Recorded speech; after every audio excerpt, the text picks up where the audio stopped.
Hello and good evening, or wherever you happen to be in the world. Brother Rob with you.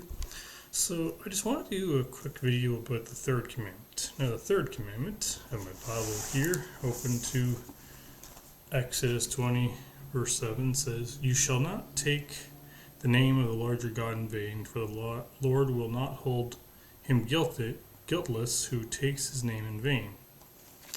Alright, so that is the third commandment. Do not take the name of the Lord your God in vain. Now, if you're a Christian, I'm sure you're very familiar with this verse, but it probably doesn't mean what you think it means. Now, for most people, it means don't use the Lord as an expletive, and of course, I'm not advocating for that for that whatsoever. But that's not what the verse actually means in the Hebrew.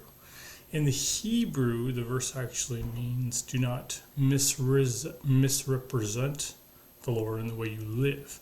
That is actually what the verse means in the Hebrew, not misrepresenting God in the way you live. Or in other words, living one way, but your life, saying something, but your life contradicts your message. In other words, you're a walking hypocrite. Now, I'm not saying, of course, that no Christian is exempt from hypocrisy whatsoever. Of course, that's not the case. But what it means is to walk in hypocrisy as a way of life and then attach the Lord's name to it. That's literally what the verse means.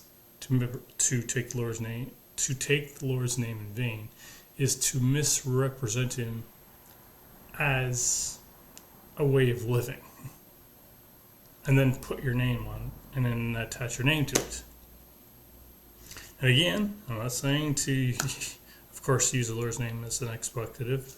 Far from it. Saying using the Lord's name in that way, of course, is deeply offensive, and we should, of course, refrain from doing it. But I want you to think about this because I think it's worth considering that those who misrepresent him as a way of life and then attach the Lord's name to their lives, those are the ones who are taking the Lord's name in vain.